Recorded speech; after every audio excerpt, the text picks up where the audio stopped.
ओम गणेशाय नमः। ओम नमः शिवाय। मैं निखिल ज्योतिष आचार्य आप सभी का मेरे चैनल पर पुनः स्वागत करता हूं। आशा करता हूं कि आप सभी स्वस्थ होंगे। महादेव की कृपा आप सभी पर सदैव बनी रहे। ये वीडियो मेष यानी कि एरीज के लिए बहुत विशेष है, क्योंकि ये वीडियो है शुक्र देवता के राशि परिवर्तन के बारे में। शुक्र महाराज राशि बदल रहे हैं। कब बदल रहे हैं? 9 अक्टूबर को, और 2 नवंबर तक वो आपके छठे भाव यानी कि कन्या में प्रवेश करेंगे, या कहिए प्रवास करेंगे। शुक्र बहुत विशेष ग्रह है। ज्योतिष में केवल 2 ही ग्रहों को नैसर्गिक शुभ ग्रह कहा गया है, एक है बृहस्पति और एक है शुक्र। शुक्र जो भी अच्छी चीज़ें बात करें, विवाह की बात करें, जो भी भौतिकता है, लग्जरीज है, भोग है, वो सब शुक्र के अधीन है। इसलिए आज के टाइम में शुक्र की विशेषता बहुत है। लेकिन यहाँ पर जब हम देखें तो शुक्र पर बहुत प्रभाव है। पहला तो वो नीच के हैं, दूसरा उनकी करीबन 1 हफ्ते तक युति सूर्य के साथ होगी, जो अपने आप में बहुत अच्छा नहीं प्रभाव देती। और यहाँ पे एक परिवर्तन योग भी बन रहा है बुध और शुक्र के बीच में, क्योंकि बुध जो है शुक्र की राशि में है, शुक्र जो है बुध की राशि में है। और सबसे बड़ी बात कि वक्री शनि की दृष्टि भी है। तो ये थोड़ा सा कुछ एरियाज में चिंताजनक समय हो सकता है।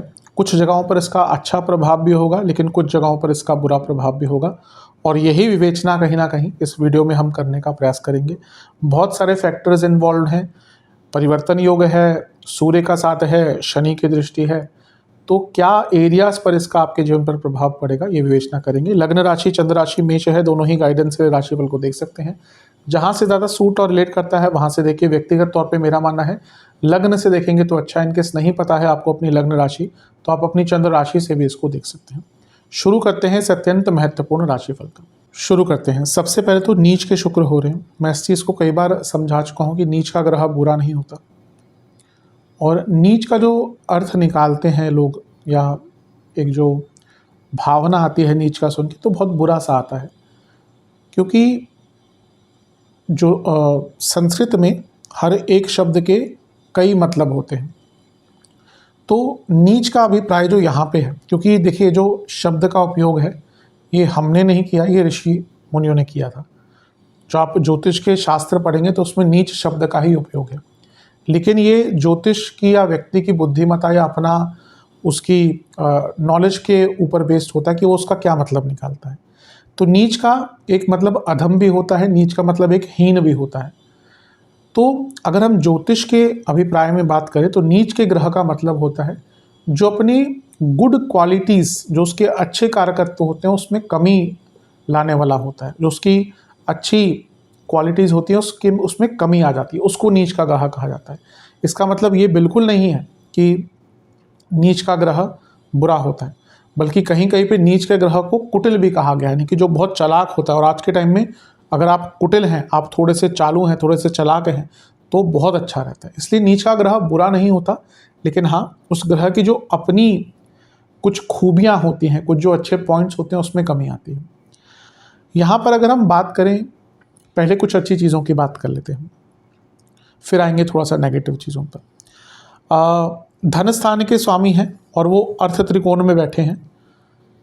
ये भी अर्थ त्रिकोण का स्वामित्व है, ये भी अर्थ त्रिकोण है, और यहाँ पे वो सूर्य के साथ हैं।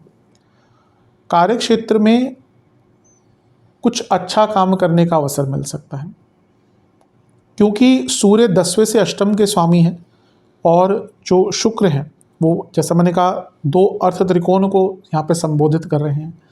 तो अगर आप जॉब चेंज करने का प्रयत्न कर रहे थे तो भी बहुत अच्छा है। दूसरे घर के स्वामी छठे भाव में, कोई पैसा फंसा हुआ था लीगली, वो पैसा आपका वापस आ सकता है। और यहाँ पर एक परिवर्तन योग भी बन रहा है। वो क्या है? शुक्र बुध की राशि में, बुध शुक्र की राशि में। तो एक प्रकार से ये परिवर्तन योग 7वें और छठे घर के बीच में बन रहा है। जो लोग बिजनेस करते हैं उनको बड़े बदलाव लाने का मौका यहाँ पे मिल सकता है, और अपने बिजनेस को ख़त्म करके कोई नया बिजनेस स्टार्ट करना है, या बिजनेस में कोई नई चीज़ों को ऐड ऑन करना है, इन सब के लिए बहुत अच्छा है। तो कुछ चीज़ों पर तो अवश्य इसका अच्छा प्रभाव पड़ेगा। छठा भाव लीगल कार्यों का है और यहाँ पे उनकी जो जोड़ी है वो सूर्य के साथ कुछ टाइम तक रहेगी और वक्री शनि की दृष्टि भी है। तो अगर आपका कोई बहुत लंबा पुराना केस चल रहा था ना, जिसमें चीज़ें आगे ही नहीं बढ़ रही, यहाँ पे उस चीज़ को कॉम्प्रोमाइज़ किया जा सकता है। मैं सॉल्व होने की बात नहीं करूँगा और ना ही मैं किसी नए केस की बात कर रहा हूँ। लेट्स से कि आपका कोई बहुत पुराना केस चल रहा है, कभी कभी होता है केस सालों निकल जाते हैं और व्यक्ति खुद ही भूल जाता है कि मेरा केस है। वो एक बार डेट आती है फिर याद आता है अच्छा वो केस चल रहा था। तो अगर कोई ऐसा पुराना केस चल रहा है ना, तो उसको कॉम्प्रोमाइज़ अगर आपको करना है, ख़त्म करना है, आउट ऑफ कोर्ट सेटलमेंट करना है, बहुत अच्छा है। तो ये सारी चीज़ें अवश्य आपको लाभान्वित करने वाली है। लेकिन जैसा मैंने कहा था कि नीच का ग्रह मतलब हीन भावना, उस ग्रह की जो गुड क्वालिटीज़ यहाँ तो होती हैं वो कम हो जाती है और जो बुरी क्वालिटी या बुरे जो उसके तत्व होते हैं वो बढ़ जाते हैं। दूसरा, छठे घर के शुक्र, मैं हमेशा कहता हूँ मेरे हिसाब से one of the worst position है शुक्र की। ऊपर से यहाँ पर एक वक्री ग्रह की दृष्टि है। सबसे पहले शुक्र क्या है? सबसे पहले शुक्र वैवाहिक जीवन और लव लाइफ के कारक है, रोमांस के कारक है। तो जो विवाहित लोग हैं उनके लिए ये करीबन 1 महीने का जो टाइम है ये बहुत कष्टकारी जाने वाला है, बहुत कष्टकारी। सबसे बड़ी बात, शुक्र कारक भी हैं और आपके लिए वो सप्तमेश भी हैं और अपने से 12वें स्थान में चले गए। अचानक से मैरिड लाइफ में बहुत बड़ी दिक्कतें, डाइवोर्स जैसी सिचुएशन उत्पन्न होना, जिनकी मैरिड लाइफ में ऑलरेडी बहुत प्रॉब्लम चल रही थी, अब वो और वेट नहीं करेंगे। यहाँ पे शुक्र पर प्रभाव देखिए, यहाँ पे शुक्र पर शनि का प्रभाव है, सूर्य का प्रभाव है, जो दोनों सेपरेटर्स हैं। और यहाँ पर बुध का इन्वॉल्वमेंट भी परिवर्तन योग से हो गया। बुध क्या है? लिखा पढ़ी के कारक हैं और छठा भाव भी लिखा पढ़ी का स्थान है, यानी कि एडवोकेट्स, अदालत का स्थान है। जो लोग शादीशुदा हैं और उनके मैरिड लाइफ में बहुत दिक्कतें चल रही हैं, उनको यहाँ पर बहुत केयरफुल रहना है, क्योंकि पता नहीं चलेगा कब चीज़ें बहुत जल्दी एस्केलेट होकर लीगल टर्म्स में जा सकती है। और एक बार लीगल नोटिस आना शुरू हो गए उसके बाद वैवाहिक जीवन को बचाना बहुत मुश्किल हो जाता है।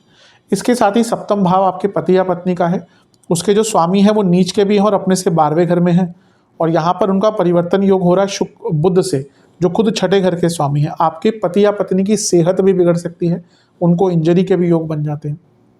और जो लोग बिजनेस करते हैं वैसे सब कुछ ठीक है, लेकिन खर्चे बहुत बढ़ेंगे आपके और कहीं ना कहीं आपके जो शत्रु हैं वो आपको बहुत तंग करेंगे। करियर में जहां एक और आपकी प्रोडक्टिविटी ठीक रहेगी, लेकिन शुक्र ऑफिस पॉलिटिक्स के कारक हैं और मैं हमेशा कहता हूं उनका जब करियर के किसी भाव से संबंध बनता है तो ऑफिस पॉलिटिक्स होती ही है। यहाँ पर शुक्र छठे भाव में है, जो करियर का एक भाव होता है, नीच के हैं, सूर्य के साथ हैं और वक्री शनि से दृष्ट हैं। आपके विरुद्ध भयंकर ऑफिस पॉलिटिक्स हो सकती है। इवन आपके बॉसेस, क्योंकि सूर्य यहाँ पे इन्वॉल्व है, आपके बॉसेस भी इस पे इन्वॉल्व हो सकते हैं और ये नीच अभिलाषी हैं। अगर आपके कार्य क्षेत्र में या करियर में या कंपनी में बहुत बुरे हालात हैं तो यहाँ पे बहुत केयरफुल रहेगा, आपके ऊपर आरोपीकरण हो सकता है और इन वर्स्ट केस अगर आपकी प्रत्यंतर दशा बहुत खराब चल रही है, जॉब पर थोड़ी आंच भी आ सकती है, क्योंकि 10वें घर के स्वामी खुद वक्री हैं और छठे भाव में बैठे शुक्र को देख रहे हैं, जो ऑफिस पॉलिटिक्स बढ़ाता है। तो ये जो शुक्र का गोचर है ये कुछ चीज़ों पर तो आपके लिए अच्छा प्रभाव दे रहा है, लेकिन कई चीज़ों पर नेगेटिव इम्पैक्ट भी देगा। मैरिड लाइफ, लव लाइफ पर बहुत बुरा इम्पैक्ट पड़ सकता है। करियर के दृष्टिकोण से मैंने कहा ऑफिस पॉलिटिक्स, और छठा भाव में जब शुक्र आते हैं तो आपके जो रिश्तेदार होते हैं वो भी आपके विरुद्ध हो जाते हैं, वो भी आपके खिलाफ हो जाते हैं, वो भी आपको तंग करते हैं। अपने रिश्तेदारों से यहाँ पे प्रॉब्लम्स व्यक्ति को झेलने को मिलती है। इसके साथ ही छठा भाव जो है वो रोग का भाव है, छठा भाव इंजरीज का भाव भी है। तो जब एक नीच का ग्रह छठे घर में आता है तो रोग बढ़ते हैं और इंजरीज का भी योग बन जाता है। ये समय मेष के लिए थोड़ा सा कष्टकारी दिख रहा है, इसलिए जो मैं उपाय बताऊंगा उनको अवश्य कर लीजिएगा, लेकिन ये मान के चलिए कि थोड़ा संघर्षपूर्ण टाइम जाएगा। आपके ऊपर कुछ आरोप भी लग सकते हैं, पर्सनल लाइफ में भी, प्रोफेशनल लाइफ में भी, क्योंकि शुक्र कुटुंब भाव के स्वामी है। तो यहाँ पे केवल करियर के पे मत मानिएगा प्रॉब्लम आएगी, आपके घर में, आपसी संबंधों में, रिश्तेदारों के कारण प्रॉब्लम आ सकती है। किसी को भी पैसा उधार मत दीजिएगा इस कालखंड में, और कोई फालतू का लोन लेने की कोशिश भी मत कीजिएगा, क्योंकि यहाँ पे बहुत संभावना है आपके मन में आएगा कि भाई ये ले लूँ, वो ले लूँ, एक्स्ट्रा कुछ खरीद लूँ, और बाद में जाके सोचेंगे अरे मैंने वहाँ पे क्यों लोन ले लिया। लोन लेना आसान होता है जब उसकी ईएमआई बनती है। उन लोगों से पूछे जो करोड़ों के घरों में रहते हैं पर सालों में हर महीने में जो इतनी लाखों की ईएमआई देते हैं, उनकी सैलरी जब सीधा उसमें जाती है ना, उनसे पूछे कि ये लोन का चक्कर कितना भारी पड़ता है। तो यहाँ पे कोई अनावश्यक लोन लेने की कोशिश मत कीजिएगा। सूर्य क्योंकि पिताजी के कारक भी हैं और शुक्र नीच के हैं, शनि का प्रभाव भी है, अपने पिताजी से संबंध बनाकर रखिएगा क्योंकि प्रॉब्लम्स हो सकती है। और सूर्य क्योंकि आपके पंचमेश भी हैं नीच के ग्रह के साथ और नीच अभिलाषी होकर बैठे हैं, आपके अपने बच्चों के साथ संबंध भी हैं जो बिगड़ सकते हैं। तो जो शुक्र का गोचर है ये बहुत अच्छा नहीं दिख रहा आपके लिए। जो मैंने चीज़ें अंकित करी हैं उन पर बहुत ध्यान दीजिएगा, specially love life, married life, career, इन चीज़ों पर आपका सबसे ज़्यादा ध्यान जाना चाहिए। सेहत की अगर बात करें तो दांतों और आँखों के रोग, इंटेस्टाइन से जुड़ी प्रॉब्लम, जिनको डायबिटीज़ है भयंकर इश्यूज़ उनको हो सकते हैं, बहुत प्रॉब्लम हो सकती है। डायबिटीज़ एक ऐसी बीमारी है, नाम तो बहुत छोटा लगता है लेकिन बड़ी बड़ी बीमारियों का कारण होती है।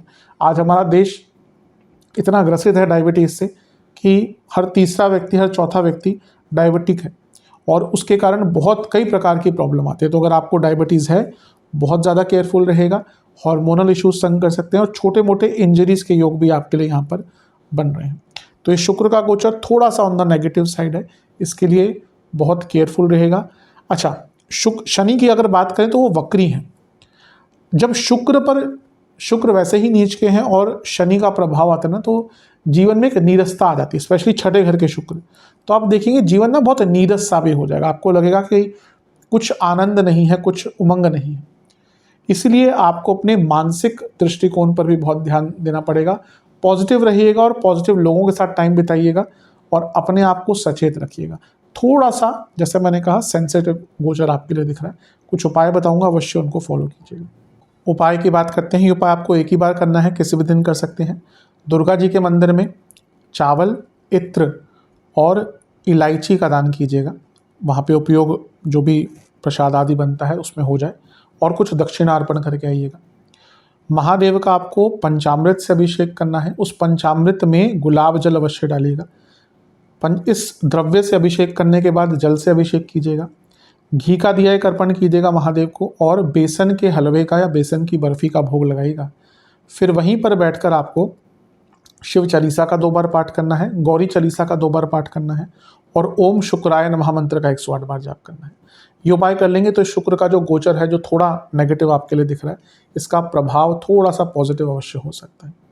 आशा करता हूँ कि वीडियो काम आएगा। चैनल पर नए हैं, सब्सक्राइब कीजिए, वीडियो को लाइक कीजिए। मिलता हूँ अगली वीडियो में, तब तक के लिए ओम नमः शिवाय।